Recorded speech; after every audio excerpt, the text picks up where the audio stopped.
Bueno, pues vamos a comenzar con con el webinar de esta mañana.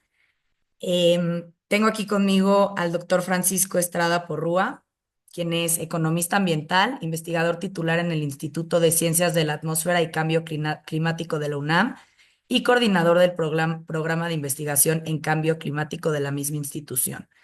Su trabajo se enfoca en las causas y consecuencias económicas del cambio climático, integrando ciencias atmosféricas, economía y modelación estadística. Ha publicado más de 50 artículos en revistas internacionales de alto impacto y ha contribuido en reportes del panel intergubernamental de cambio climático. Muchas gracias, doctor, por acompañarnos y le cedo la palabra para que empiece con su ponencia. Muchísimas gracias, Ana Paula. Muchísimas gracias a Alba. Muchísimas gracias al Consejo Mexicano de Finanzas Sostenibles. Es un gusto enorme estar aquí con ustedes para platicarles de cambio climático. Déjenme poner la presentación. Listo, me parece que ya se ve, ¿verdad? Eh, Les voy a hablar de los riesgos e impactos económicos del cambio climático. El primer punto que quiero tocar con ustedes es dónde estamos en cuanto al calentamiento. Cómo fue el 2024, cómo ha sido, digamos, la tendencia a largo plazo de calentamiento. Y pues tenemos ahorita información muy calientita, como dirían por ahí. Recién tenemos digamos, los datos del 2024, donde por primera vez, de acuerdo a la mayoría de de las bases de datos, estuvimos por arriba de 1.5 grados centígrados con respecto al periodo preindustrial. Ahorita vamos a hablar un poquito más de esto, pero es muy importante tener en cuenta que la barrera que nos hemos puesto de calentamiento, basada en la ciencia, basada en cómo se dan los impactos, es 1.5 grados por arriba del periodo industrial. Muy bien, no es que hayamos roto completamente esa barrera, porque lo que nos referimos cuando decimos no estar por arriba de 1.5 es que en promedio no estemos por arriba del 1.5. El 2023, de acuerdo como a tres bases de datos internacionales, estuvimos arriba de 1.5. Y el 2024, el promedio que hace la Organización Meteorológica Mundial de cómo estuvo ese año está por arriba de 1.5. Y los cálculos, ahorita vamos a hablar un poquito de eso, los cálculos que tenemos nos dicen que alrededor de en 5 años vamos a rebasar el umbral que nos hemos puesto como la humanidad no debe pasar eso si no quiere enfrentar, digamos, ya los impactos más serios del cambio climático. Como ustedes pueden ver, digo, aquí analizamos la serie de tiempo de la temperatura global de la NASA. Para el 2024 tuvimos una anomalía de casi 1.6 grados centígrados. Lo que nos interesa mucho en cambio climático es ver el valor de la tendencia, esta cosa que nos referimos nosotros como la climatología, las condiciones promedio, cómo han cambiado. Bueno, las condiciones promedio, pues las podemos aproximar, por ejemplo, con un filtro que ustedes ven aquí en una línea naranja. Y lo que nos dice ese filtro es que el cambio climático, al que nos referimos, que tiene que ver muy cercanamente con las emisiones de gas de efecto invernadero antropogénicas, nos ha llevado a un aumento en el promedio, en la climatología, de 1.4 con respecto al periodo preindustrial. 1.4 quiere decir que, como les mencionaba hace un momento, pues estamos ya tocando la puerta del 1.5 muy en serio y nos dice pues que muy difícilmente, digo, nos dice dos cosas. Una, es imposible que durante este siglo nos quedemos por abajo del 1.5. Ya no pasó, no hay manera. Ahorita vamos a platicar de eso. Y la segunda es que estamos muy cerca de que tampoco podamos quedarnos por abajo de 2 grados centígrados, que es el otro umbral de riesgo que nos hemos planteado. Bueno, cuando uno ve en el mapa cómo estuvo el calentamiento en el 2024, la temperatura en 2024, vemos este mapa de la derecha con zonas rojas muy profundas. Todo lo que ustedes ven en zona roja, muy marcado ese rojo, es que fue el año más cálido desde qué registros, desde que se inventó el termómetro, 1850, para acá, por lo menos ese fue el año más cálido. Puede ser de los últimos 2000 años, puede ser de mucho más tiempo atrás, pero digamos ahí dependemos de reconstrucciones de paleoclima y entonces pues no tenemos tanta seguridad de dónde quedan esas cosas, ¿no? Pero lo que sí sabemos es que, por ejemplo, 104 países, incluyendo México, tuvimos nuestro año más cálido en 2024. Y el 40% de la población del planeta, es decir, 3.3 mil millones de personas, tuvieron su año más cálido eh, en la historia, ¿no? Bueno, ¿a qué nos referíamos con el 1.5? Bueno, aquí les quiero hablar un poco. Hay todo un reporte del panel intergubernamental de cambio climático dedicado al 1.5 y dando las razones de por qué no debemos rebasar ese umbral. Si a alguien interesa, es muy fácil conseguirlo en la red o me pueden enviar un correo y con gusto les hago llevar el documento. Hay muy buenas razones para no haber querido rebasar ese límite. Como les digo, ya estamos que en alrededor de 5 años vamos a rebasar ese umbral que nos pusimos. Y hay una cosa que es más preocupante. Si ustedes ven esta figura de la izquierda, el IPCC en 2018 calculaba que íbamos a rebasar el 1.5 alrededor del 2040. Del otro lado tienen las estimaciones más recientes de 2024. Y aquí tienen, digamos, la temperatura y las posibles trayectorias que nos lleven en los próximos años, ¿no?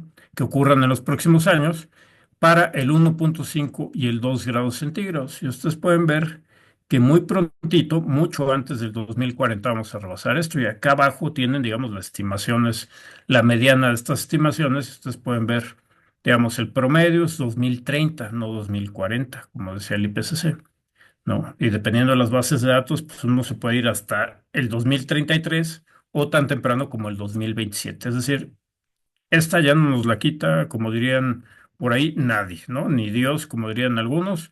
Este, y si ustedes se fijan para el 2050, es muy probable que estemos rebasando los 2 grados centígrados. Esto, digamos, en el contexto de lo que vamos a hablar, pues es, digamos, de las cosas más graves que uno puede comunicar. Uno que llevamos ya veintitantos años en esto, pensamos que no íbamos a ver esto, por lo menos, como les decía, a lo mejor el 2040, 2050, pero no ahorita, ¿no? Y esto es lo que ha estado pasando. Cuando uno ve cómo tendrían que estar las emisiones globales para mantenernos, por ejemplo, en la gráfica de arriba, abajo del 2000, abajo del 1.5, pues uno se da cuenta que si hubiéramos empezado alrededor del 2005, una cosa así, o del 2000, hubiera sido relativamente fácil lograr ese objetivo. Hubiéramos tenido que mitigar alrededor de 4% las emisiones globales por año, ¿no? Entonces, digamos, la disminución hubiera sido bastante suave. Pero nos vamos acercando a donde estamos ahorita y resulta que básicamente de un día a otro tendríamos que reducir las emisiones casi a cero del planeta. Eso es políticamente, se vuelve cada vez políticamente más difícil y económicamente también menos viable. Y ahorita nos encontramos en un momento en el que ya de plano no es viable, ¿no? El 1.5 ya no es viable.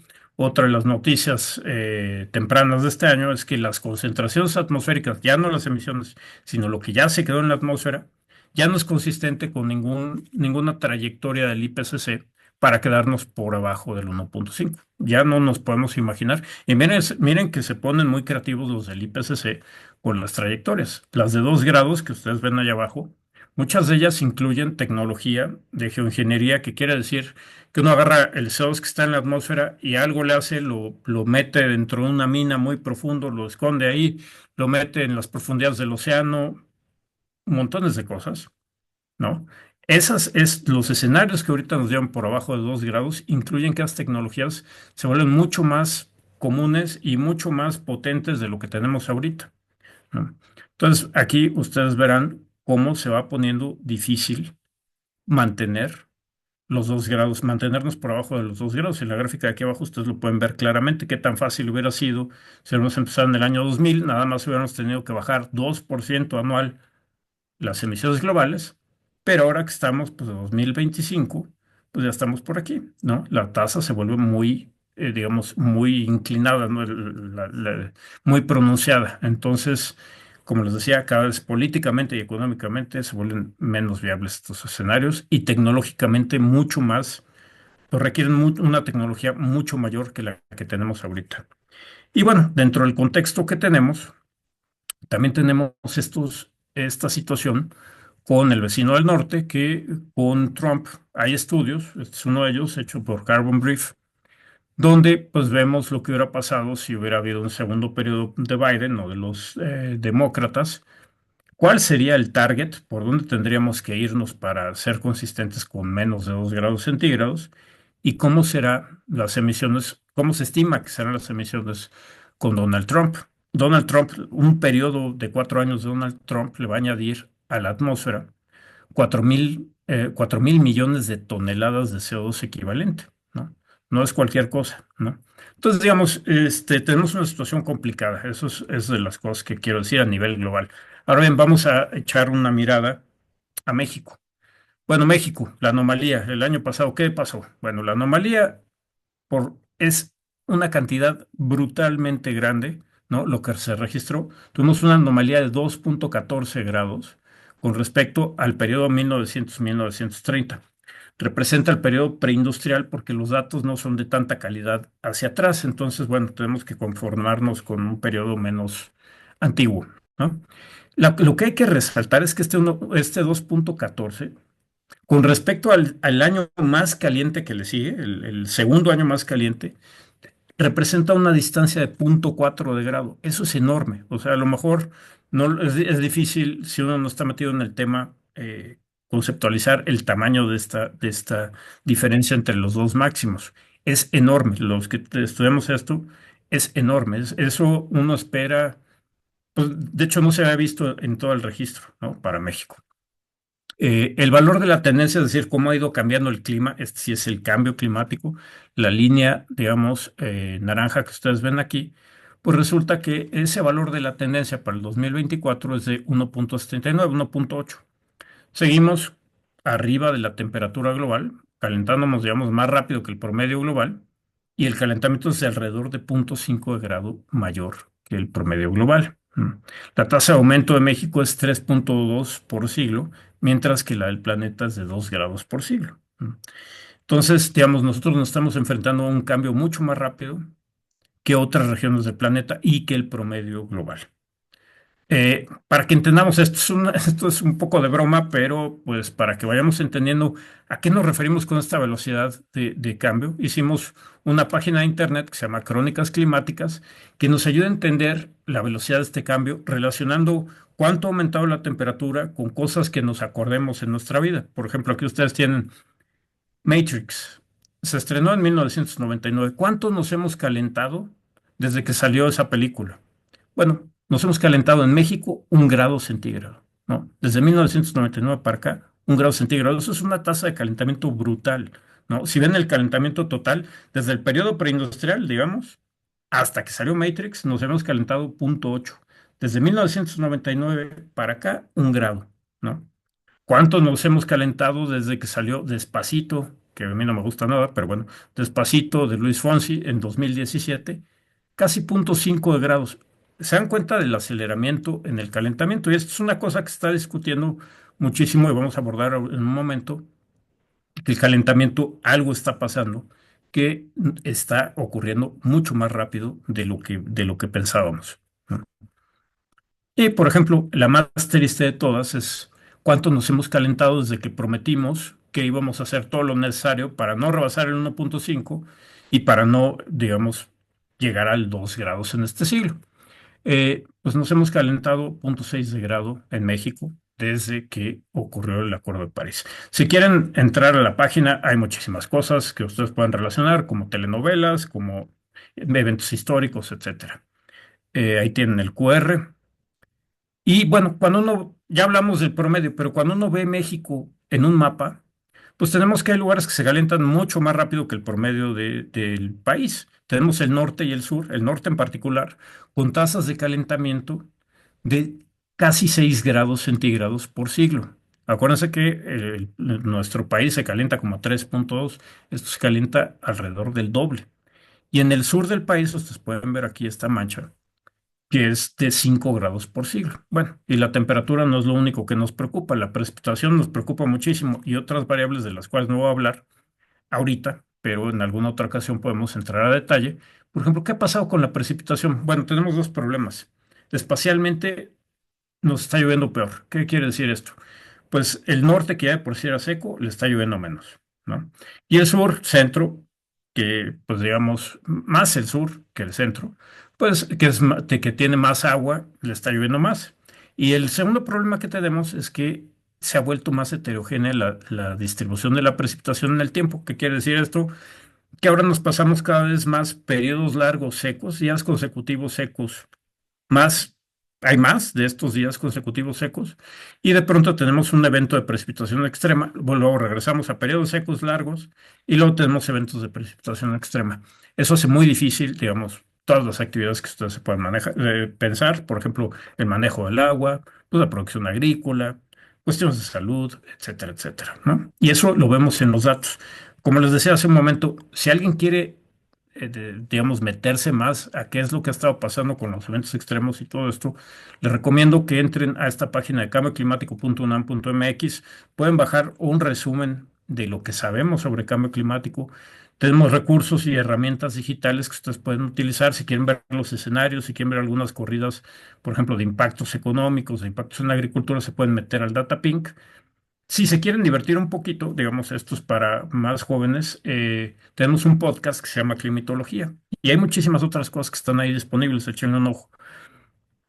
Bueno, cambio climático, hoy vamos a hablar de riesgos e impactos económicos. Bueno, ¿qué es el cambio climático desde el punto de vista de un economista? Bueno, nosotros producimos cosas para aumentar nuestro bienestar, ¿no? Satisfacer nuestras necesidades.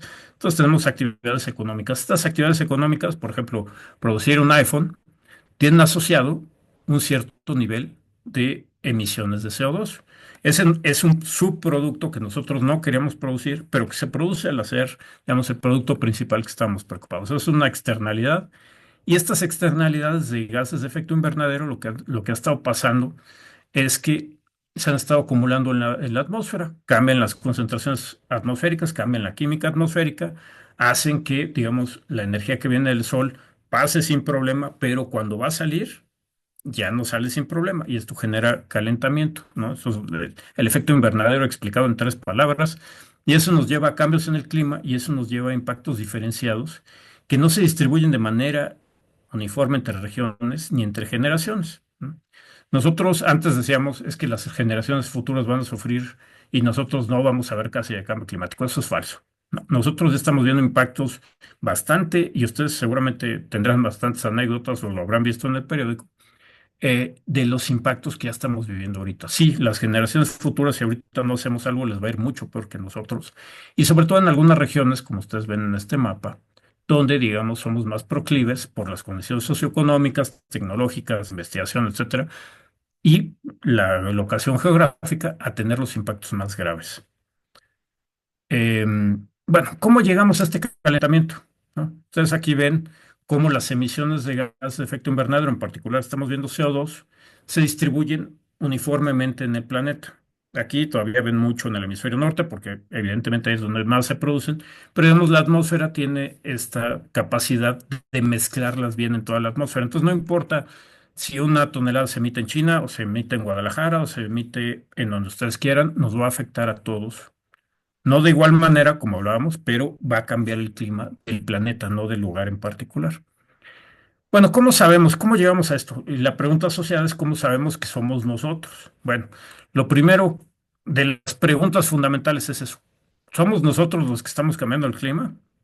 Bueno, ha habido varias maneras de resolver esta pregunta y les puedo decir, nadie que sea un científico serio del clima tiene duda alguna de que somos nosotros, que son los gases de efecto invernadero, lo que está causando estos cambios en el clima. Hay maneras de hacerlo. Lo que primero les voy a hablar es, imagínense que ustedes tienen los mejores modelos del mundo, los cuales están ahí, y la idea es, ¿cómo le hago? Si ustedes ven en esta gráfica, la línea negra son los datos observados. Esto es cómo ha ido la temperatura desde 1850 hasta casi nuestros días.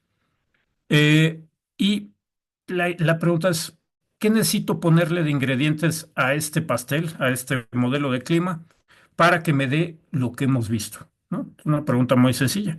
¿Qué pasa si uno le pone nada más los ingredientes naturales? Bueno, si uno le pone los ingredientes naturales, nos quedamos aquí por donde está la nube verde. No funciona.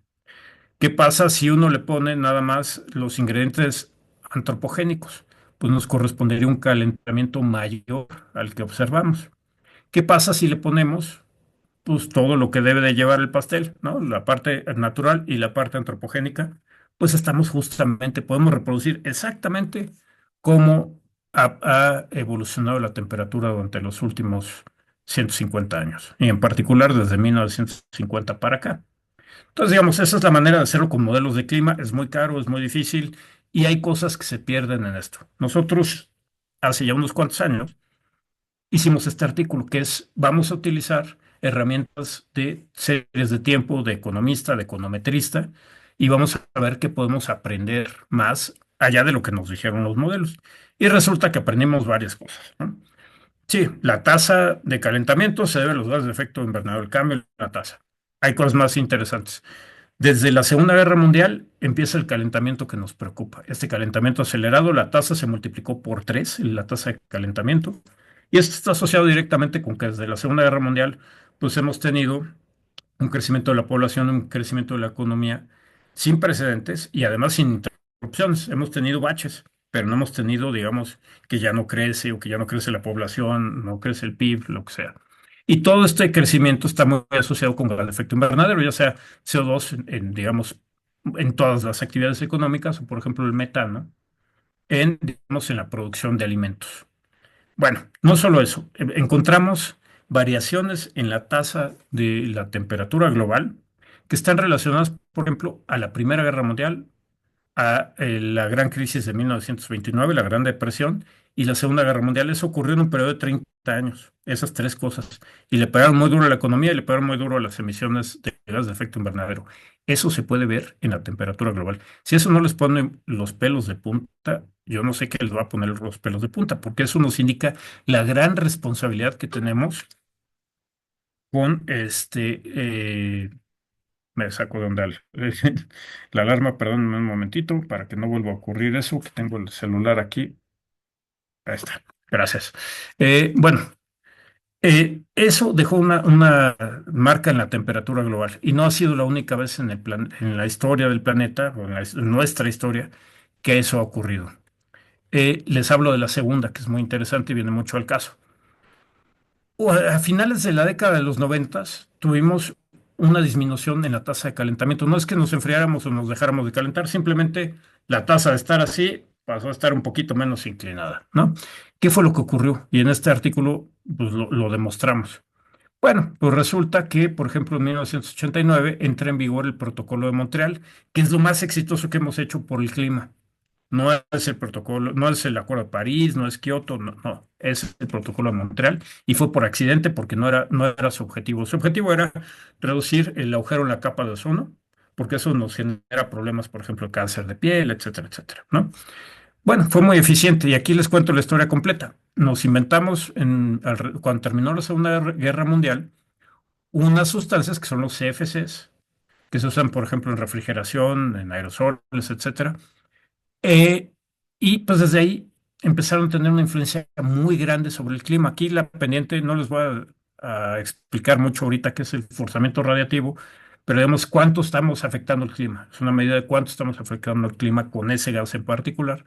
Ustedes pueden ver cómo aumentó desde que lo inventamos en 1950 y entra en vigor el Protocolo de Montreal y esto se aplana, ¿no? Entonces, una de las cosas que causó ese bajón en el calentamiento a finales de los años 90 fue el Protocolo de Montreal totalmente antropogénico, ¿no? Otra de las cosas, para que vean cómo está interligado lo que hacemos con el clima, es que hubo una pausa en el metano. Ustedes pueden ver aquí es el efecto del metano sobre el clima. Y ustedes pueden ver, bueno, antes de la Segunda Guerra Mundial, pues tenemos una tasa de aumento en ese efecto del metano sobre el clima. Después de la Segunda Guerra Mundial, que comemos más, que somos más, que tal y cual, pues ese efecto aumenta muy rápido y aquí, a finales de los 90 se aplana, ¿no? ¿Qué fue lo que ocurrió? Pues resulta que en China, básicamente en China, decidieron cambiar la manera de producir arroz, ¿no? Entonces cambiaron el uso del agua, lo hicieron más eficiente y cambiaron el fertilizante y esas dos cosas le dieron en la torre a una bacteria que produce metano y entonces esa bacteria que ya no era tan prevalente, pues causó este bajón en digamos, en el efecto del metano sobre el clima. Y la última cosa que les voy a platicar es que también a finales de los 90 tuvimos la expansión tan grande que hemos visto en la economía de la India y China y la industrialización. Y la industrialización está muy pegada a la emisión de aerosoles. Estos aerosoles se quedan suspendidos en la atmósfera y funcionan como espejitos que reflejan energía que viene del sol. Entonces, bueno, ustedes tienen aquí otra vez la misma historia. El efecto de los aerosoles es de enfriamiento. Pasa la Segunda Guerra Mundial, ese enfriamiento se vuelve mayor, aparece China y la India con este crecimiento tan impresionante y se hace todavía mayor. Entonces, estas tres cosas que los escépticos decían, ya ven, cambio climático antropogénico no existe, resulta que son profundamente antropogénicas y son eventos particulares que uno puede poner en el mapa, o en el mapa, digamos, de la serie de tiempo, ¿no? De aquí ocurrió esto y aquí tengo la respuesta del sistema clima. Eso es terrible porque, digamos, por un lado, digamos, la parte buena es que si hacemos las cosas bien podemos ver los resultados pronto, pero si hacemos las cosas mal también podemos ver los resultados más pronto de lo que pensábamos.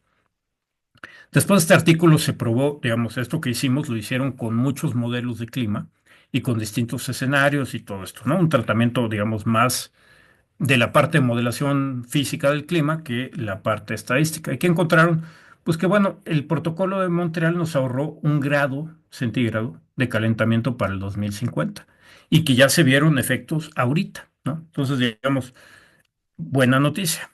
Mala noticia, esta es la siguiente gráfica. Esto es los últimos análisis de la NASA, ¿no?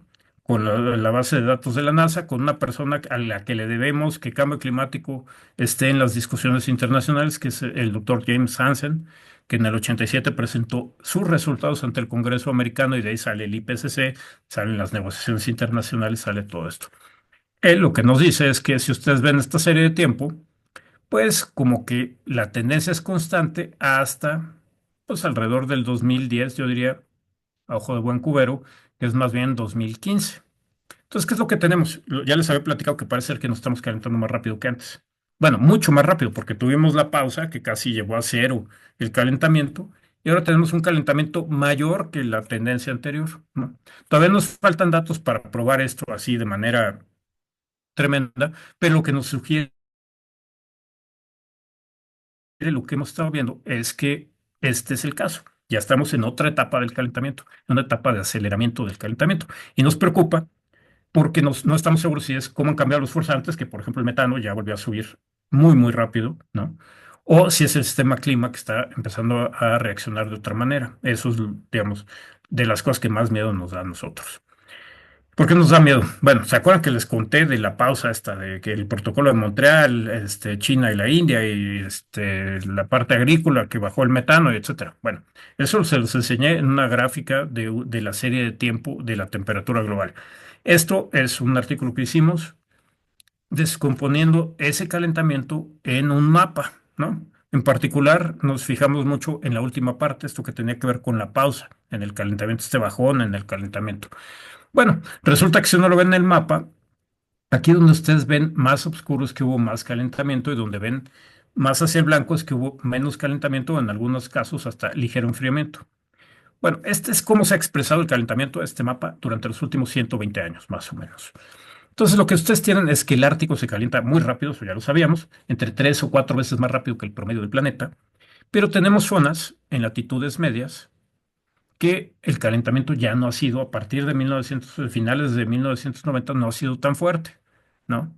Entonces, ¿cuál es el problema? Pues que afectamos la circulación atmosférica. Por ejemplo, para mantener una corriente que es muy, muy importante, que es la corriente en chorro, ahorita les platico, es, digamos, de las corrientes más importantes y una de las cosas que hace, entre muchas, es que, por ejemplo, mantiene confinado las masas de aire polar en el Ártico. Se mantienen ahí, no bajan a latitudes más para nuestro lado. Bueno, ¿qué pasa si la debilitamos? Porque el gradiente, la diferencia entre qué tan caliente está el Ártico, qué tan frío está el Ártico y qué tan caliente está, digamos, el continente, se debilita. Bueno, si eso pasa, que es lo que nos pasó en las últimas décadas, esa corriente empieza a ser más débil y empieza a tener meandros, empieza a oscilar más. Entonces, digamos, eso nos explica, por ejemplo, las heladas que de pronto tenemos durante los inviernos, estos inviernos extraordinarios que vemos en Estados Unidos, ahora fue Florida, pero digamos, hace unos cuantos años fue Texas y nos costó un montón de dinero porque no hemos comprado futuros de gas natural, ¿no? Entonces, aguas, porque aunque en este sentido habíamos hecho lo correcto, bajar la tasa de calentamiento, una vez que nos metemos con el sistema clima, no sabemos cómo va a responder. Aquí respondió con eventos extremos más severos. Y le estoy hablando de frío. Pero si ustedes se acuerdan, por ejemplo, de las olas de calor, estos días consecutivos que tuvimos brutales en junio y julio del año pasado y que seguramente vamos a ver este año también, eh, ¿se acuerdan? Esos periodos tan largos de un calor muy, muy fuerte. Eso también tiene que ver con el debilitamiento de esta corriente en chorro, ¿no? Y con otros eventos, como por ejemplo, tiene que ver también con las inundaciones de Valencia, ¿no? Entonces, uno no debería meterse con el sistema clima porque no estamos seguros cómo va a responder. Y aunque sea que hagamos lo correcto, nos podemos llevar sorpresas, como ha pasado con eventos extremos. Y hablando de eventos extremos, no me voy a poner mucho en el detalle, pero quiero que vean cómo hemos afectado nosotros, con nuestros gases de efecto invernadero, la ocurrencia de eventos extremos. Les voy a hablar en particular de días con temperaturas muy, muy cálidas, arriba del percentil 90, cómo han cambiado la probabilidad de ocurrencia. Si es el percentil 90, pues ocurrirían un 10% de las veces. Bueno, ¿cómo ha cambiado eso?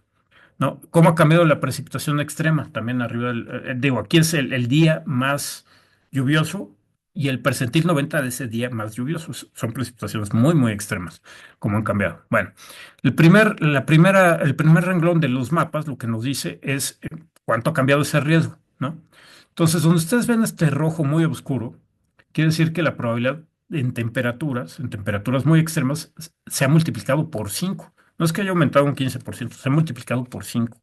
Y en precipitación, donde ven ese rojo intenso también, se ha multiplicado por 3. No es, otra vez, no aumentó 5%, lo que se ha multiplicado por 3, ¿no? Es, y esto es comparando el periodo 61-90 con el año 2018.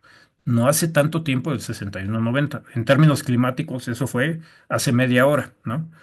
Y el segundo renglón, lo que ustedes están viendo es qué tanta culpa tenemos nosotros, qué tanto es un efecto antropogénico, y el tercero es qué tanto es natural. No tengo que decir nada con respecto a esos mapas, ¿cierto? Está muy claro. Y también está muy claro que hay una cosa muy peligrosa, la interacción entre los forzamientos y digamos, la variabilidad natural y el forzamiento que nos hace tener probabilidades más grandes que si uno sumara estos dos nada más.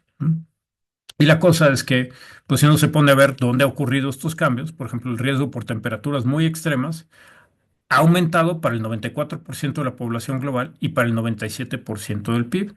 El riesgo para lluvias extremas ha aumentado para el 72% de la población global y 76% del PIB global, ¿no? Esos ahorita no son escenarios, ¿no? Y bueno, también, por ejemplo, hemos estudiado los eventos, qué ha pasado con, por ejemplo, los huracanes. Este fue uno de los primeros papers que dijo, se puso a ver los impactos económicos de cambio climático de los huracanes y si había una señal de cambio climático en esas pérdidas económicas. Esto lo hicimos en 2015, ya hace un rato. Y encontramos, primera vez, que sí había una señal de cambio climático, además de la que ya conocemos todos, que digamos los desastres son una construcción social, es decir, hemos sido bastante tontos, ¿no? En poner, digamos, más gente y más riqueza donde sabemos que pegan los huracanes. Y eso lo hemos hecho, eso está claro. Pero además de esa irresponsabilidad, o como uno lo quiera llamar, hay una influencia ya de cambio climático. En aquel entonces para el año 2005, encontramos que entre el 2% y el 12% de las pérdidas por huracanes en Estados Unidos había aumentado por cambio climático, ¿no? Entonces, bueno, una cosa, esto nos hubiera encantado hacerlo para México, no tuvimos datos para hacerlo para México, no hemos tenido datos hasta la fecha. Hablando de eventos extremos, quiero recordarles una cosa que es muy importante. Por ejemplo, el huracán Otis, que sin duda tuvo un efecto de cambio climático global, la intensificación fue increíblemente rápida. Bueno, eso nos costó, según la AMIS, $2.000 millones. Supongan que es una subvaluación, multiplíquenlo por 10 si quieren, ¿no? Ok, 20,000 millones de dólares, el número que ustedes quieran. Resulta que esto, la parte de eventos extremos es lo más barato de cambio climático, de los costos económicos de cambio climático. Y eso pues, lo dicen nuestros estudios, pero también lo dicen otros estudios, como por ejemplo el NGFS. Bueno, dependiendo del nivel de calentamiento, pero alrededor se estima que alrededor del 90% de los impactos de las pérdidas económicas van a venir por lo que se dice cambio climático crónico, estos cambios de más largo plazo, más lentos en temperatura, precipitación, nivel del mar, etcétera. Y solamente un 10% vienen por eventos extremos. Y aquí es un ejemplo de un modelo que tenemos nosotros que se llama ClimRisk. Voy a hablar un poquito de esto más adelante. Y es, imagínense, este mapa tiene una resolución de 50 kilómetros por 50 kilómetros. Y lo que estamos viendo aquí es cuándo empezaremos a perder al menos 1,000 millones de dólares por año por cambio climático, esta parte más crónica. Bueno, yo los invito a que hagan, por ejemplo, una sumatoria de lo que nos dice para el centro de nuestro país y vean más o menos cuándo empezaríamos y comparen esos con los 2,000 millones, 20,000 millones, los que ustedes quieran, de Otis o de 30 huracanes como ese. Es otro orden de magnitud los impactos crónicos del cambio climático. Voy a ver muy rápido con esto, pero otra de las cosas que nos preocupa a los que nos dedicamos a esto es los eventos extremos, digamos, entre comillas, a nivel global, que de pronto el sistema clima empieza a funcionar de una manera distinta, ¿no? Hay uno que nos preocupa mucho y que hay evidencias de que ya hay algo está ocurriendo ahí, es que la circulación termolina se detenga. La circulación termolina, digamos, es la manera del planeta de redistribuir el calor, ¿no? Le lleva mucho más, tiene mucho más calor en el Ecuador y pues con corrientes atmosféricas y oceánicas redistribuye el calor. Y por eso, por la circulación termolina, por ejemplo, Europa no tiene unos inviernos tan crudos como, como sería si no existiera esta circulación termalina. A nosotros en particular, si eso ocurriría, se nos seca el país y el calentamiento aumenta de manera muy importante. Y aquí lo que hicimos es ver cómo le iba a los anfibios. Los anfibios son especies como banderitas, es como si ustedes se van a meter a una mina y se bajan con un canario. Si algo le pasa al canario, pues mala noticia para ustedes, porque los que siguen son ustedes, ¿no? Entonces aquí tenemos, digamos, los escenarios de cómo se perdería el porcentaje de pérdida de especies de anfibios en el mundo bajo un escenario de cambio climático severo para el 2030 y para el 2070. Y ustedes pueden ver ahí, digamos, las pérdidas en porcentaje ya son severas. Pero ¿qué pasaría si, por ejemplo, se derrite Groenlandia y la corriente termalina se detiene? Pues miren este mapa, ¿no?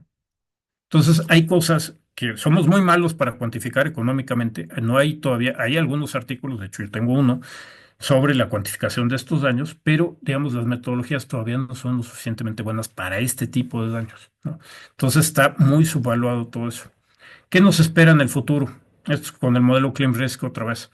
Y aquí, como el modelo es probabilístico, podemos hacer preguntas más interesantes. Sabemos que, por ejemplo, si rebasamos 4 grados en un puntito de este mapa, en el que ustedes quieran, extraordinariamente difícil que cualquier ecosistema se adapte.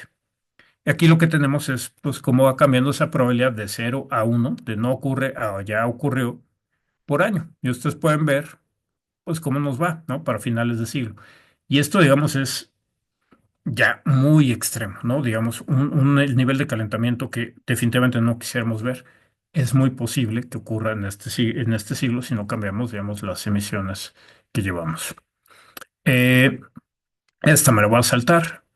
Y lo que les quiero platicar es también que ustedes piensen en el problema de la estimación de los impactos económicos del cambio climático. O sea, imagínense, ya les he platicado cambios en el sistema clima. Bueno, les platiqué temperatura y precipitación, pero también nubosidad, viento, eventos extremos, glaciares, circulación atmosférica. Imagínense las consecuencias que tiene cada una de esas cosas. Y ahora, para ayudarlos a imaginárselas, imagínense, por ejemplo, los ecosistemas manejados y naturales. Bueno, ya vemos algunas especies que se van a perder, riqueza de especies, perdemos servicios ambientales, hay más zoonosis, hay más patógenos. Imagínense la cadena y cómo nos puede afectar, digamos, a los sistemas humanos, a la economía, etcétera. ¿Qué pasa con la producción global y regional de alimentos? Bajan los rendimientos, ¿no? Ya a donde en el nivel que estamos de calentamiento, ya para todo el planeta están bajando los rendimientos. Aumentan los precios. ¿Qué pasa con la seguridad alimentaria? Conflicto, migración, inestabilidad. Y ustedes vean, ya no me queda demasiado tiempo, entonces me voy a ir muy rápido con esto, pero piénsenlo, por favor, cómo estaría la cadena, por ejemplo, en agua, en demanda de energía, cómo estaría, digamos, que baja la productividad laboral porque aumenta el calor, los impactos en salud y todo esto, cómo va derivando, digamos, a qué tan efectivos son nuestros impuestos en proveer servicios, etcétera, etcétera. Es enorme. Y una de las cosas también que nos preocupa mucho es, por ejemplo, los impactos son muy heterogéneos, ¿no? No ocurren igual en todos lados los impactos económicos y los impactos en general de cambio climático. Las poblaciones más vulnerables y los países más vulnerables van a ser los que se lleven los peores impactos. Los impactos son persistentes y pueden ser potencialmente irreversibles. Hay cosas que no podemos hacer que el sistema climático regrese o no podemos hacer que un sistema biológico se vuelva a dar en un lugar que ya no existe, ¿no? Es muy difícil, eventos extremos y posibles catástrofes climáticas, lo que les decía, y retroalimentaciones y sinergias entre impactos. Esto es fundamental y es una de las razones por las cuales las ciudades son de las partes más sensibles al cambio climático que hay en el planeta. ¿Cuánto nos puede costar? Bueno, este es otra vez el modelo ClimRisk y esto lo que estamos viendo aquí es cómo van los impactos económicos en miles de millones de dólares por año bajo un escenario, digamos, de emisiones muy altas. Ustedes pueden ver China y la India, pero también pueden ver el centro de México, ¿no? Entonces, bueno, ¿cuánto nos puede costar? Bueno, ¿qué pasa si agarramos todos los impactos durante este siglo, todos estos costos, y los traemos a valor presente? Bueno, nos salen cantidades exorbitantes de dinero y una manera de expresarlo que lo entendemos mejor es dividirlo, por ejemplo, por el PIB actual. Bueno, ¿cuánto representa para México, por ejemplo? Todos esos impactos acumulados durante este siglo los traemos a valor presente y lo comparamos con el PIB actual. Aquí usamos una tasa de descuento del 4%. Está entre que hoy sería similar a que hoy perdiéramos entre el 85% del PIB y hasta 5 veces el PIB de México. Es el tamaño del problema con los impactos con el cambio climático y hay una gran heterogeneidad alrededor del país. Aquí lo están viendo por estados, ustedes pueden ver ahí el Estado de México, el Distrito Federal, donde ocurren las mayores pérdidas y cuándo, en qué año. Y también lo podemos ver así, otra vez este truco del valor presente y lo divido por el PIB. Ahora lo estoy dividiendo por el PIB localmente, en cada puntito que ustedes ven ahí, en cada píxel. Bueno, un poco sorpresa, pero estas zonas, ¿no? Digamos, aquí tenemos el corredor industrial de México, las grandes ciudades, etcétera, etcétera, donde los impactos van a ser mayores. Y acuérdense que aquí está todo medido con respecto a su propio PIB, ¿no? Entonces, digamos, cuando dice, por ejemplo, que son 10 veces el PIB, pues no importa el tamaño del PIB original, sino el tamaño de los impactos en comparación con ese PIB. Eh, Me voy a ir muy rápido, tenemos un poco tiempo ya, pero les hablaba de ciudades. Bueno, en ciudades tenemos dos problemas fundamentales: cambio climático global relacionados con clima, hay otros, ¿no? Y tenemos el calentamiento local relacionado con la urbanización. La urbanización, por ejemplo, en la Ciudad de México, ya ha generado alrededor de 3 o 4 grados centígrados de calentamiento en comparación de si no hubiera ciudad, ¿no? Entonces ya tenemos 3 o 4 grados centígrados. Eso se llama el efecto de la isla de calor. Y aquí lo que ustedes tienen son las funciones de distribución para cambios en 1.700 ciudades. Este artículo lo hicimos para 1.700 ciudades del mundo. ¿Cómo sería en línea continua, considerando únicamente cambio climático global, y en línea punteada, cambio climático global más el calentamiento por la urbanización, el efecto de la isla de calor? Bueno, quiero que se fijen en las colas de la distribución. Aquí está, por ejemplo, la Ciudad de México. 2015 ya tenemos como alrededor de 3 grados centígrados de calentamiento, 3 4 grados centígrados. 2050, las ciudades más pobladas, más grandes, entre 5 y 6 grados centígrados. 2100, pues ya ustedes ven cómo está la cosa. No hay manera de que una ciudad, como la conocemos, funcione con temperaturas de más de 6 grados, 7 8, lo que ustedes quieran que vean en esa gráfica, aumentos en la temperatura anual, ¿no? Imagínense el día más caluroso, cómo funcionaría el servicio de salud, el metro, lo que ustedes quieran, imagínenselo. Bueno, y esto ya es, digamos, el caso de la Ciudad de México.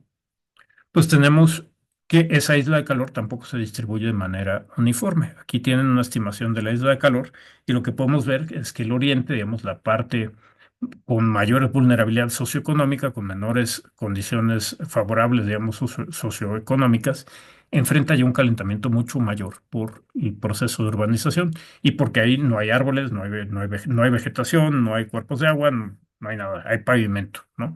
Y eso es lo que genera es este calentamiento. Si ustedes cruzan este mapa o comparan este mapa con el que sigue, este es el mapa de riesgos de temperaturas máximas del Atlas de Riesgos de la Ciudad de México. Ustedes pueden ver el patrón espacial muy parecido, ¿no? A lo que es la isla de calor. Entonces, digamos, tenemos evidencias muy grandes de cómo nos está afectando y hay pues personas que tienen, que la sufren y que se han muerto por, digamos, olas de calor que son, digamos, potenciadas por este efecto de la isla de calor y por cambio climático global. Hay cosas que se pueden hacer, esto está muy padre, es de un artículo que ya les mostré, pero por ejemplo, ¿qué pasa si cambiamos los techos a techos blancos? ¿Qué pasa si cambiamos el pavimento a un pavimento que sea fresco? Que además esas dos cosas son muy baratas, ya no es tan barato lo que sigue, digamos, poner techos verdes, el mantenimiento cuesta, pero imagínense, aquí evaluamos distintas políticas. Ustedes pueden ver ahí abajo de qué se trata cada una de las políticas. Me voy a concentrar nada más en la Policy A, ¿no? La primera. Por cada dólar que invertimos ahí, podríamos recuperar en pérdidas evitadas hasta $15, casi $15, ¿no? Entonces hay mucho que se puede hacer. Les voy a hablar muy rápido de los impactos en general de México. Por ejemplo, inundación fluvial y costeras. Nos cuestan una millonada. O sea, las inundaciones fluviales, el daño anual esperado es de $7,000 millones. Eso es lo que se estima por inundaciones fluviales. ¿Cuánto sería a finales de este siglo? Pasaríamos a 116,000, de 7,000 a $116,000 millones por año. Es el daño anual esperado. Por inundaciones costeras, anualmente esperamos perder 130 millones de dólares actualmente. Para finales de este siglo pasaremos de 130,000 a 10,000 millones de dólares en valor esperado anual, ¿no? ¿Cómo nos va en la agricultura? La agricultura nos va de la patada. El cambio climático significa que México pierda gran parte de su capacidad de producción de alimentos con todos estos daños, lo que les decía. Imagínense lo que eso implica en la parte social, etcétera, etcétera, y ambiental también, ¿no? Entonces, por ejemplo, aquí hicimos un estudio para 6 cultivos. Digamos, las pérdidas en rendimiento, ustedes las pueden ver aquí. Por ejemplo, maíz en promedio para el país una pérdida del 42%. Hay estados que pierden hasta el 80% de rendimientos, etcétera, etcétera. Ustedes lo pueden ver ahí. El único cultivo que a lo mejor pudiera haberse beneficiado de los que estudiamos es la caña de azúcar, pero en condiciones muy particulares, ¿no? Y digamos, si uno hace esto de cuánto nos cuesta durante el siglo y lo trae a valor presente, resulta que son 38,000 millones de dólares, que equivalen a 2 veces el Producto Agrícola Nacional. 6 cultivos y el producto total, ¿no? Es la comparación que estamos haciendo. No incluimos aquí ni aguacates ni nada de eso, ¿no? Les platico una historia que es muy triste, muy rápido. El primer artículo que hicimos fue producción de café en Veracruz. Yo, pues ya hace veintitantos años fue el primer artículo que yo hice. Y lo que nos pusimos a ver es cómo cambio climático iba a impactar la producción en ese estado, de café en ese estado. Hablamos con los productores, hablamos con Zagarpa, hablamos con todo el mundo. Les dijimos, ¿saben qué? Los modelos que tenemos nos dicen que para el 2020, que se nos hacía lejísimos, era el primer horizonte que consideramos, se va a perder alrededor del 24% solamente por cuestiones de clima. Entonces ya pasaron estos años y ya nos pusimos a ver qué pasó con los datos, ¿no? Entonces ustedes aquí tienen el cambio porcentual en la producción. Esto es lo que nosotros decíamos que iba a pasar y esto es lo que pasó en la vida real, ¿no? No quiero decir que todo esto sea por clima y que el modelo está perfecto, no, pero sí es muy consistente con lo que decíamos. O sea, por clima 24% y en total lo que vimos en la realidad fue un 48% lo que se ha perdido la producción de café en Veracruz, ¿no? Y finalmente, ya para terminar, les quiero contar una cosa. Este es un artículo reciente, lo publicamos hace un par de meses, y aquí lo que nos pusimos a ver es, pues, cómo caracterizamos la capacidad de adaptación de los distintos países y la actitud de la población ante cambio climático. Y hay cosas muy interesantes porque, por ejemplo, México resulta ser el país con mayor preocupación de todo el planeta ante cambio climático, ¿no? Y la población está dispuesta a poner dinero, a hacer cosas, todo esto. ¿Cuál es la mala noticia? Bueno, la mala noticia es que digamos, el desarrollo social e institucional que permite que esa preocupación se transforme, digamos, en políticas públicas, pues ahí estamos bastante flojitos, ¿no? Entonces, pues no logramos o sea, aquí lo que tenemos que hacer es fortalecer nuestras instituciones si queremos que esa preocupación pase a política. Y bueno, hay otras cosas interesantes, ¿no? Digamos, hay países con algunas creencias religiosas muy radicales y, digamos, muy petroleros también, donde pues cambio climático no les importa nada y están muy poco preparados para enfrentar cambio climático. La capacidad de adaptación es básicamente nula. Ustedes pueden ver aquí en este cuadrante. Y hay otros países que están en el lado contrario, ¿no? Digamos, tienen capacidades institucionales muy fuertes, pero tienen una sobreconfianza, digamos, en eso, en que van a poder responder a lo que les venga de cambio climático. Esas dos partes están en riesgo, digamos, bastante pronunciado. Nosotros, bueno, ya lo platicamos. Bueno, les agradezco muchísimo y estoy aquí muy interesado en sus comentarios y preguntas. Gracias.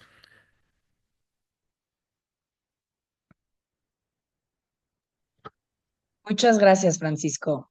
Ahora pasaremos a la sesión de preguntas y respuestas. Y bueno, recuerden que la grabación del webinar también va a estar en nuestro canal de YouTube y también les voy a dejar el link de una encuesta de satisfacción que nos gustaría que contestaran, por favor. Entonces, empezamos con Alejandro Bujanos, que pregunta que si tienes el resultado de las pérdidas económicas en México bajo los diferentes escenarios del IPCC.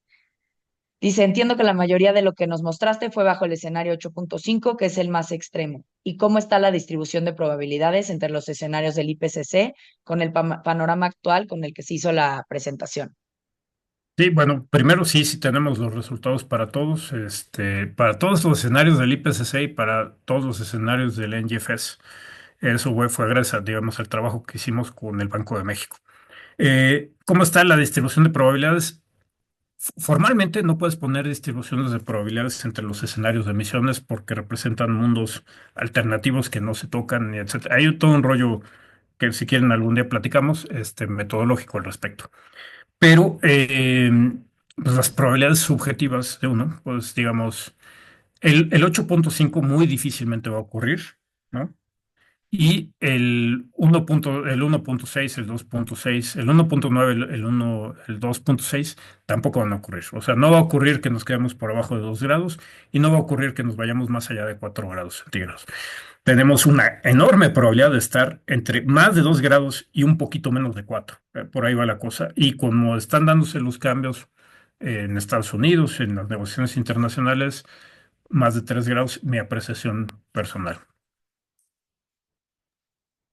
Gracias, Francisco. Después tenemos a Juan y Zapata diciendo, si México está teniendo un incremento por encima del promedio mundial, ¿esto se debe a las prácticas y condiciones específicas del país o en qué medida es consecuencia de las acciones de otras regiones?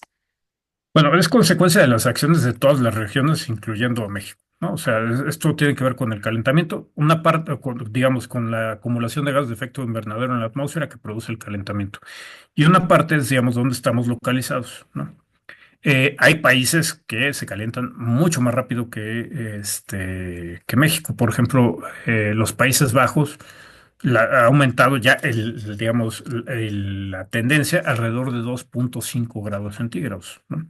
Está tremendo. Lo que pasa es que, por ejemplo, cuando uno considera el total, digamos, el promedio global, uno incluye también los océanos. Los océanos tienen una capacidad enorme de acumular, de acumular calor, ¿no? De absorber este calor. De hecho, alrededor del 90% del calor que hemos generado con los gases de efecto invernadero que ya hemos puesto, se lo lleva el océano. Entonces, digamos, eso hace que, pues, cuando uno considere un país en particular, pues normalmente es más cálido que el promedio global. México es un poquito más cálido, digamos, que otros, ¿no? Perfecto. Muchas gracias. Tenemos otra de Juan Rosales que pregunta, ¿hay forma de estimar el aumento de consumo energético en México en los diferentes escenarios?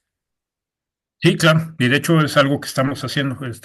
Uno de los proyectos más importantes que estamos realizando y que hemos hecho es ayudar al gobierno federal a calcular, digamos, los potenciales de mitigación para hacer las contribuciones nacionalmente determinadas. Y de hecho en eso estamos trabajando ahorita. Perfecto. Tenemos aquí a Patricia Castro que pregunta, Si en la era Trump se acepta que la mitigación no es viable, ¿cómo se hace para redireccionar el financiamiento, adaptación y su consiguiente impacto en infraestructura? Esa es la pregunta de los 64,000, nada más que yo agregaría una cosa. No hay que descuidar la parte de mitigación. Esa hay que hacerla porque si no, no hay adaptación que nos baste para, digamos, el nivel de calentamiento que puede venir, ¿no?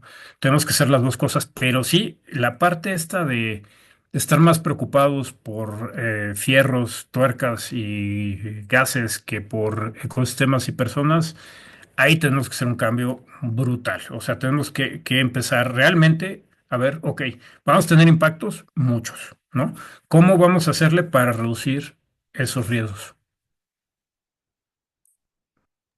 Gracias, Francisco. Tenemos otra que pregunta un asistente anónimo. ¿Cuáles son los elementos básicos para un área de riesgo a nivel del sector financiero y particularmente de seguros para la gestión de riesgos ASG? ¿Qué pasa si se asume solo como un riesgo no financiero y se asume tímidamente y no como una gestión transversal al negocio? Pues digamos, cuanto más lo hagamos marginal, ese riesgo, más riesgo vamos hasta acabar aceptando, ¿no? O sea, realmente tenemos que aceptar, como les platicaba hace un momento, ¿no? Si uno se pone a ver toda la cadena de dónde empiezan los impactos, cómo va la cascada, muy pronto uno se da cuenta de que todo lo que hacemos y todo lo con lo que estamos relacionados tiene un riesgo y ese riesgo hay que tratar de cuantificarlo y pues todavía aquí hay una parte muy bonita que es muy molesta también. No todo está hecho, ¿no? No todos los modelos de riesgo están hechos, no tenemos, digamos, esta visión tan amplia o tan completa como lo tienen, por ejemplo, ustedes de otras cosas de riesgo, por ejemplo, crediticio, etcétera, etcétera, ¿no? Bueno, se están haciendo muchos trabajos. Si quieren, para no consumir más tiempo, si quieres, me puedes mandar un correo y lo platicamos. Ahorita agrego el correo del doctor al chat. Tenemos tres preguntitas más y ya terminamos con la sesión. Dice, ¿cómo relacionas el valor presente más PIB con los escenarios de cambio climático? Y esta es de Mm, Gabriela Ramírez. sí, gracias, Gabriela. No entiendo muy bien la pregunta. Creo que a lo que te refieres es esto de hacer la proporción de los daños con respecto al PIB, ¿no? Me parece que va por ahí. Pues realmente es una medida más que técnica, es una medida de comunicación, te digo, porque si yo les digo, perdemos 3 trillones de dólares o la cantidad que sea, mucha gente pues no va a entender, o no mucha gente, a uno mismo le cuesta trabajo entender esas cantidades y qué significan, ¿no? Entonces, digamos, si uno lo puede poner, lo puede escalar con algo que conoce, es mucho más fácil de asimilar. Igual cuando uno lo ve, por ejemplo, en el mapa, como les mostraba, pues a lo mejor una región de Guerrero que es muy pobre, pues a lo mejor uno dice, pierden 3 pesos, ¿no? No es tan importante, pero cuando uno lo pone ya en el contexto de cómo es la producción actual, pues uno empieza a entender la magnitud y los posibles efectos económicos y sociales que eso puede tener. Muchas gracias. Tenemos a Paloma González que pregunta, ¿la pausa del calentamiento fue durante la pandemia? No, la pandemia no le hizo ni cosquillas. O sea, de hecho, porque hay estudios, ¿no? Por ejemplo, uno puede ver las concentraciones atmosféricas con o sin pandemia, y eso sería un examen de la vista que ya quisieran en cualquier compañía de estas. No se distingue. No, la pausa en el calentamiento fue por tres cosas fundamentalmente. Lo que les comentaba del cambio en prácticas agrícolas. Imagínense lo terrible, lo complicado que es esto, que darle en la torre a un microbio en un lugar del planeta ayudó de manera muy significativa a esa pausa, que hubo un acuerdo internacional para reducir los CFCs, que son un gas pues, importante, pero bueno, ¿no? Y pues digamos la respuesta del sistema clima a pues, la industrialización que genera muchos aerosoles de dos países. Muchas gracias. Tenemos otra de un asistente anónimo que pregunta, ¿cree que existe algún impacto significativo en el cambio climático global por las emisiones derivadas de los actuales incendios de Los Ángeles, California? Seguro que sí. Los incendios contribuyen de manera muy importante a las emisiones globales en cambio climático. Mm, Tenemos dos más. sí, ¿Podemos responderlas? claro. Perfecto.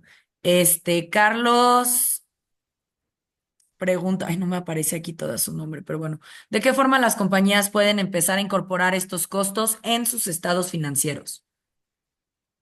Esa pregunta va muy larga, pero digamos, lo primero que tenemos que hacer es esto que estamos haciendo ahorita, de estar conscientes del problema de cambio climático, empezar a cuantificar, digamos, cómo le está afectando a esa compañía, de qué maneras, cuáles son los canales que conectan cambio climático con las actividades de la compañía y empezar a, pues, incluir modelos particulares de, pues, cómo podría verse afectada la estimación de riesgos. Otra vez, si gustas mandarme un correo, con muchísimo gusto lo platicamos. Muchas gracias, doctor. Y ya la última de Lucía Padrón, desde tu experiencia y dado que la normativa mexicana sigue siendo de aplicabilidad voluntaria, ¿qué nos hace falta como país para asumir la responsabilidad de poder aportar en la mejora del cambio climático? Bueno, nos hace falta un montón de cosas. Como veíamos en la última diapositiva, pues la parte institucional es donde estamos, digamos, la parte de cómo está la población de consciente del problema y eso, estamos muy bien. Eso, digamos, es oro políticamente, pero la parte institucional es donde estamos más débiles, ¿no? Entonces, digamos, pues no hemos ido, en los últimos años no hemos ido en la dirección correcta, ¿no? Las emisiones de México han aumentado de una manera importante. Después de la pandemia nos recuperamos con unas emisiones mucho más altas y con un PIB más bajo, lo que quiere decir que somos menos eficientes, ¿no? Entonces, hay muchísimo que hacer. Otra de las cosas, como ya mencionaba alguien, pues hay que empezar a preocuparnos, sí, por la mitigación, pero dado el contexto internacional, hay que preocuparnos por la mitigación y muchísimo por la adaptación, la reducción de riesgos, entender dónde están. Ahorita veamos un mapa, ¿no? De los impactos económicos, pero si ustedes quisieran ver uno de cómo están los impactos en salud, pues se los voy a deber, ¿no? Porque no están. Entonces, digamos, hay muchas cosas que todavía están en el proceso de revelarse, o sea, mediante investigación, mediante esfuerzos, y que nos hacen mucha falta, no en el 2050 sino ahorita mismo para empezar a tomar estas decisiones y para poder realmente reducir nuestros daños. 10 años después va a ser muy tarde, 6 años después va a ser muy tarde para muchas cosas. Lo estamos viviendo en carne propia con el Acuerdo de París, que está a esto de volverse totalmente irrelevante porque nos va a rebasar la realidad. Muchas gracias. Tenemos una más y ya con esto podemos dar por concluido el Claro. webinar. Es de Ana Arrocha que pregunta, ¿las empresas están dispuestas a hacer las inversiones que requiere esta crisis climática? Pues no tengo información, digamos, tan fresca de las empresas, pero yo esperaría que sí, sobre todo cuando uno empieza a ver los impactos económicos y los impactos que genera cambio climático, ¿no? Obviamente ese PIB que se pierde, que le estaba mostrando, pues alguien va a dejar de ganarlo y alguien va a dejar de usarlo y alguien va a dejar de volverlo a ganar como, digamos, venta de productos o servicios o etcétera, ¿no? Entonces, digamos, estos impactos tienen impactos en la economía real y también en la parte financiera. Perfecto. Pues muchas gracias, doctor Francisco Estrada. Cualquier otra pregunta que tengan los participantes, aquí les dejé por el chat su correo. Muchas gracias a todos los que se conectaron y participaron. Igual, cualquier otra duda respecto al consejo, pueden seguirnos en redes. Nos llamamos en todas partes CMF Sostenibles y en LinkedIn, Consejo Mexicano de Finanzas Sostenibles. Muchas gracias, doctor. Muchas gracias, Ana Paula. Nos vemos y gracias a Nos todos y a vemos. todas. Hasta Hasta luego. luego.